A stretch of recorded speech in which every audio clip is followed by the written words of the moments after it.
ఒక్కసారి కొమ్మూరి గోల్డ్ కి కాల్ చేయండి. తాకట్లో ఉన్న మీ బంగారాన్ని విడిపించి మార్కెట్ ప్రైస్ కి వాళ్ళు కొనుక్కుని మిగతా డబ్బులు మీకు ఇచ్చేస్తారు. హాయ్ హలో నమస్తే, వెల్కమ్ టు అవర్ ఛానల్. నేను మీ చార్మి. రోజు రోజుకి ఈ హార్ట్ అటాక్ తోని చనిపోయే సంఖ్య అనేది పెరిగిపోతుంది. మొన్నటి వరకు 60 ఏళ్ళు, 50 ఏళ్ళు, 40, 30. ఈ రోజు చూసుకుంటే 16 ఏళ్ళ బాలిక చనిపోయింది. ఇంకొక ఆయన అయితే 60 సంవత్సరాల ముసలైన జస్ట్ అలా నగలు కొనడానికి ఒక షాప్కి వెళ్ళి జ్యువెలరీ షాప్లో కుప్పకూలిపోయాడు. అప్పటిదప్పుడు సిపిఆర్ అందడంతో బతికిపోయారు. మొన్న కూడా ఒకటి ఎయిర్పోర్ట్లో కూడా ఇండిగో ఫ్లైట్ ఎక్కిన తర్వాత ఒక అమ్మాయికి ఇలా జరిగింది. ఇలా చెప్పుకుంటూ పోతే సంఖ్య రోజు రోజుకి పెరిగిపోతుంది. మరి అసలు ముందే ఎలా పసిగట్టాలి, హార్ట్ అటాక్ రాబోతుందని ముందే ఎలా కనుక్కోవాలి ఏంటి అనేది ప్రస్తుతం ఈరోజు మాట్లాడేందుకు మనతో పాటు సాయి రవిశంకర్ డాక్టర్ గారు, కార్డియాలజిస్ట్ ఉన్నారు. ఆయన ఎన్నో కేసెస్ కూడా డీల్ చేశారు. మరి సార్తోని మాట్లాడి కంప్లీట్ డీటెయిల్స్ తెలుసుకుందాం. నమస్తే సార్. నమస్తే అండి, చెప్పండి సార్, రీసెంట్ టైమ్స్లో మీరు కూడా న్యూస్లో వినే ఉంటారు. ఈ చిన్న అమ్మాయి క్లాస్లో కూర్చొని కొద్దిసేపట్లో అక్కడికక్కడ పడిపోవడం జరిగింది. అదేవిధంగా ఈ మధ్య కాలంలో ఒక ముసలైన షాప్కి వెళ్ళి అక్కడిదక్కడ పడిపోతున్నారు. అసలు ఇలాంటి హార్ట్ అటాక్స్ ముందస్తుగా ఎలా గుర్తుపట్టాలి సార్? థ్యాంక్ యూ అండి. ఇది ఫస్ట్ ఆఫ్ ఆల్ మేము చూసుకోవాలి. 3 ఇన్సిడెంట్లు నేను గత ఒక వారం 10 రోజులు పెట్టి నేను చూస్తున్నాను. ఒక ఇన్సిడెంట్ మీరు అన్నారు, కుప్పకొల్లి కాలింది ఒక అమ్మాయి, ఇంకొకటి ఇండిగో, ఇంకొకటి జ్యువెలరీ షాప్ లో. ఈ 3 డిఫరెంట్ కానీ ఒకటి కామన్ అవుతున్నది, ముగ్గురికి కార్డియాక్ అరెస్ట్ అయింది. కార్డియాక్ అరెస్ట్ అయింది. దాంట్లో ఒక పర్సన్ అవుతాయి జ్యువెలరీ షాప్ లో క్లియర్ గా ప్రాపర్ సిపిఆర్ వల్ల పేషెంట్ బ్రతికారు. సో అది ఒక one of the best example. Proper time కి ప్రాపర్ సిపిఆర్ చేస్తే yes there is some chances of resuscitation చేసుకుని పేషెంట్ కి బ్రతకచ్చు. So coming to the point, ఇది 3 ఇన్సిడెంట్స్ లో ఏంటి అయి ఉంటుంది, ఈ అందరికి హార్ట్ అటాక్ కాదు. So heart sudden cardiac death ఏది అవుతుందో దాంట్లో one of the important factor is ventricular tachycardia or ventricular fibrillation. దానికి మేము కార్డియాక్ ఎరిథిమియా అంటాం. సడన్ కార్డియాక్ డెత్ ఎప్పుడు అవుతుంది అంటే, మా హార్ట్ రేట్ నార్మల్లీ ఒక 70 to 80 కొట్టుకుంటుంది. హార్ట్ రేట్ సడన్ గా 300 పోయింది అనుకోండి, దాంట్లో heart cannot cope up and immediately patient will collapse. So heart attack ఏది ఉన్నదో, హార్ట్ అటాక్ కి చెస్ట్ పెయిన్, బ్రెత్లెస్నెస్ కానీ ఇట్లాంటి పేషెంట్ నేనేది అన్నానో ఎరిథిమియాస్ ఏది అంటారో దానికి చెస్ట్ పెయిన్, బ్రెత్లెస్నెస్ ఉండదు, అక్కడే కూర్చుంటారు. జ్యువెలరీ షాప్ లో కూడా నేను చూసాను, ఆ పేషెంట్ సడన్ గా కొలాప్స్ అయిపోతారు. పేషెంట్ ఏం చెప్పలేదు, చెస్ట్ పెయిన్ ఏం చెప్పలేదు. సో పబ్లిక్ కి ఏంటంటే పేషెంట్ హార్ట్ లో ప్రాబ్లం వచ్చిందంటే ఓన్లీ హార్ట్ అటాక్ అనుకుంటారు. కరెక్ట్ కాదు. సో హార్ట్ లో ప్రాబ్లం ఉన్నది కానీ ఇది హార్ట్ అటాక్ కాదు, ఇది వెంట్రికులర్ ఎరిథిమియాస్ అవుతున్నది. దాని ముఖ్యం కారణం అవుతున్నది హైపర్ట్రోపిక్ కార్డియోమయోపతి కూడా అవ్వచ్చు, లాంగ్ క్యూటీ బ్రుగడా సిండ్రోమ్స్ అవ్వచ్చు, కొన్ని జెనెటిక్ ఫ్యాక్టర్స్ అవ్వచ్చు. సో నా ఇంపార్టెంట్ ఒక అడ్వైజ్ అవుతున్నది, ఎవరికైనా ఫ్యామిలీ హిస్టరీలో ఇట్లా సింకోపాలోని సడన్ ఏదైనా అయింది అనుకోండి, వాళ్ళ ఫ్యామిలీ మెంబర్స్ అందరూ కార్డియాక్ చెకప్ చేయించుకోవాలి. ఇది ఇప్పుడు మేము అనుకున్నాం హార్ట్ అటాక్ ఏదో 45 years లో, ఇప్పుడు most common heart attack 35 years లోనే వస్తున్నది. మీరు అన్నది కరెక్టే సార్. అంటే 45 years, 60 years, ఆ ముసలాయన కంటే 60 years వచ్చి ఉండొచ్చు అనేది నమ్మశక్యంగా ఉంది. ఆ అమ్మాయి వయసు 16 సంవత్సరాలు, 17 సంవత్సరాలు ఉంటుంది సార్. అంటే ఆ వయసులో హార్ట్ అటాక్ వచ్చే అంత ఏం మిస్టేక్ అయిందంటారు? ఇది హార్ట్ అటాక్ అమ్మాయిలో ఏది వచ్చిందో దాని గురించి వెంట్రికులర్ ఎరిథిమియాస్ వచ్చింది.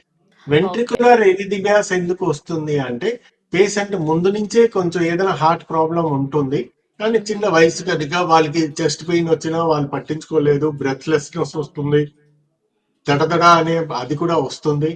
కానీ ఎట్లాంటివి అవని వెంట్రికులర్ ఎరిథిమియా అవని, హార్ట్ అటాక్ అవని, ఏంటవని ప్రాపర్ సిపిఆర్ ఎప్పుడు మేము ఎవరికైనా చేస్తే పేషెంట్ ఇమ్మీడియట్ గా బ్రతికిపోతారు. ఇప్పుడు మేము ఒకటి లాస్ట్ ఏంటంటే, ఈ 3 ఇన్సిడెంట్స్ లో చూస్తే పేషెంట్ అన్ని హాస్పిటల్ బయటలో అయింది. సో ఇప్పుడు మా రికమెండేషన్ అవుతున్నది, జనరల్ పబ్లిక్ అందరూ సిపిఆర్ ఖచ్చితంగా నేర్చుకోవాలి. సార్ ఒక్కసారి మీరు లైవ్లో సిపిఆర్ ఎలా చేస్తారు అనేది ఒక లైవ్ డెమో ఇవ్వగలుగుతారా sir? Right. So first CPR ఎవరికైనా చేయాలి అంటే 7 స్టెప్స్ ఉంటాయి. ఓకే. ఫస్ట్ స్టెప్ సిచ్యువేషన్ ఏంటి, assess the situation, check the dangerous ఏంటి ఉన్నదో లేదో ఫస్ట్. దెన్ సెకండ్ రెస్పాన్సివ్ అవుతున్నదా లేదా, అంటే పేషెంట్ కి చేస్తే రెస్పాన్స్ కొంచెం రెస్పాన్స్ అవుతున్నదా, టోటలీ అన్రెస్పాన్సివ్ అయిపోయారా. Third immediately call for the help పక్కన అసలు అరే ఒకరే మీరు అన్ని చేయిస్తారు కాదు, ఒకడు అంబులెన్స్ పిలవాలి, ఒకడు పక్క వాడికి పిలవాలి అందరికి.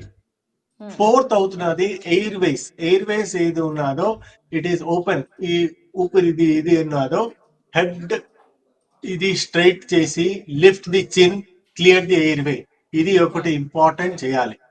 అండ్ ఫిఫ్త్ అవుతున్నది చెక్ ది బ్రీతింగ్ ఏదో కరెక్ట్ గా ఉన్నదా లేదా. దాని తర్వాత సిపిఆర్ చేయాలి.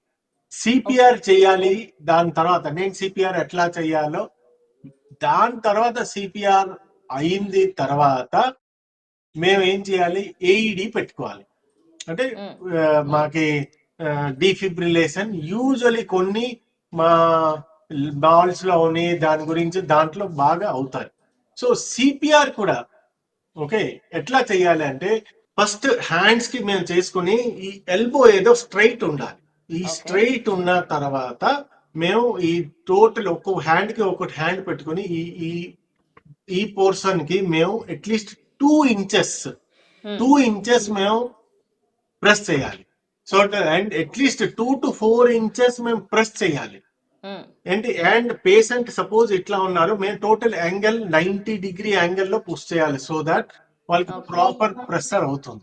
ఏంటి సిపిఆర్ లో ఏంటంటే హార్ట్ లో బ్లడ్ ఏది ఉంటుందో అది సర్క్యులేట్ అవ్వి అది బ్రెయిన్ కి అట్లీస్ట్ పోవాలి. So 2 inches at least 2 to 4 inches అది మేము ప్రెస్ చేయాలి. ఎట్లా చేయాలి, at least 100 to 200 compression per minute అది మేము మినిమం చేయాలి. దాని తర్వాత ట్రైన్ ప్రాపర్ అండ్ దాని తర్వాత మేము ఏం చేసుకోవాలి, ఎయిర్ ఇప్పుడు పల్స్ వస్తున్నదా లేదా కెరోటిడ్ కి చూసుకొని, సపోజ్ లేదు అనుకోండి ఆర్ పక్కన ఏదైనా ఆక్సిజన్ లేకపోయినా ఎన్ఐవి లేకపోయినా మౌత్ టు మౌత్ రెస్పిరేషన్ చేయాలి. సో ఫస్ట్ చెస్ట్ కంప్రెషన్ చేయాలి, దాని తర్వాత ఓపెన్ ది ఎయిర్ వే చేయాలి. Third is rescue for the breathing ఏంటి ఉన్నది అంటే మనకి మౌత్ టు మౌత్ రెస్పిరేషన్ చేయాలి. సో మోస్ట్ ఇంపార్టెంట్ ఏంటంటే మేము జస్ట్ ఈ కంప్రెషన్ ఏది చేస్తామో proper force at least 2 to 4 inches అది ప్రెస్ అవ్వాలి. సో దట్ హార్ట్ లోపల బ్లడ్ ఏది ఉన్నదో అది అవుతుంది. అలా ఎంతసేపు చేయాలి సార్? అంటే ఇట్లా మన ఇన్ని మినిట్స్ ఇంతసేపు అని ఉంటుందా, లేకుంటే ఇన్ని మినిట్స్ వాళ్ళు కంప్రెషన్ చేయాలి, 30 సార్లు చేయాలి, 30 టైమ్స్ కంప్రెషన్ చేయాలి. దాని తర్వాత ఫాలో అప్ పేషెంట్ ఎయిర్ వే ఎట్లా ఉన్నదో లేదో చూడాలి. మినిమం 30. సో 2 cycles 3 cycles దాని తర్వాత చేయాలి. 30 టైమ్స్ మేము అట్లా చేసుకునే పోవాలి. సో ఎంత స్పీడ్, అట్లీస్ట్ 1 minute లో 100 అట్లీస్ట్ చేసుకుని 30 చెస్ట్ కంప్రెషన్స్ మేము చేయాలి minimum.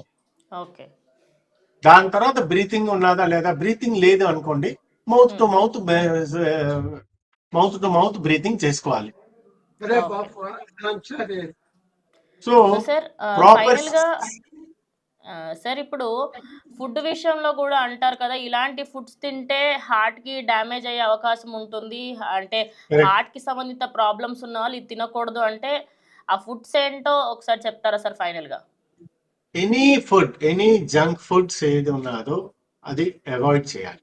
So what are the junk foods అవుతున్నది పిజ్జా, బర్గర్, ఫాస్ట్ ఫుడ్స్ ఏది ఉన్నదో అవన్నీ అవాయిడ్ చేయాలి. దాంట్లో కొన్ని కెమికల్స్ ఏది వాడతారో ఆ salt is very very dangerous to the heart. Number 1 నా అడ్వైస్ అవుతున్నది as much as possible Swiggy, Zomato out side foods ఏది ఉన్నదో better to avoid. As much as possible you take leafy vegetables మీరు తీసుకోండి, ఫ్రూట్స్ తీసుకోండి. Packed foods ఏది ఉన్నదో even the salt దాంట్లో ఏది ఉంటుందో అది చాలా dangerous. So fast food, packed foods ఇది మీరు అవాయిడ్ చేస్తే చాలు. ఇంట్లో any vegetable, even you can take chicken Avani, fish Avani, eggs Avani, you can happily take. Packed foods ఏది ఉన్నాదో అది అవాయిడ్ చేయండి. స్విగ్గీ జొమాటోకి బంద్ కొంచెం తగ్గించండి, or monthly once or twice చేసుకోండి. అండ్ ఫాస్ట్ ఫుడ్స్ ఏదో జంక్ ఫుడ్స్ అది అవాయిడ్ చేయండి. Healthy diet is nothing but vegetables, fruits, salads, more of protein, more of fibres. Okay. Okay sir. Thank you sir. Thank you so much. Thank you అండి. So చూసారు కదా, ఎప్పుడైనా మీ చుట్టుప్రక్కల ఎక్కడైనా వాళ్ళకి హార్ట్ అటాక్ వచ్చిందని కానీ లేకపోతే కార్డియాక్ అరెస్ట్ వచ్చిందని కానీ మీకు అనిపిస్తే వెంటనే సిపిఆర్ చేయండి. సో ఇందాక సార్ చూపించారు సిపిఆర్ ఎలా చేయాలి ఏంటి. అదేవిధంగా మీ ఫ్యామిలీ హిస్టరీలో ఎవరికైనా కార్డియాక్కి సంబంధించిన ఎలాంటి ప్రాబ్లమ్స్ ఉన్నా, హార్ట్కి సంబంధించిన ఎలాంటి ప్రాబ్లమ్స్ ఉన్నా కూడా నెక్స్ట్ తరాలు ఖచ్చితంగా చూపించుకోవాలి. అండ్ ఫుడ్ విషయంలో హెల్తీ ఫుడ్ తింటే ఖచ్చితంగా హార్ట్ అటాక్ ఇష్యూస్ అనేది తక్కువ అవుతాయి. సో ఇది వాడి వీడియో. ఇంకా వీడియోతో మళ్ళీ కలుస్తాం. అట్లా కీప్ వాచింగ్ అవర్ ఛానల్.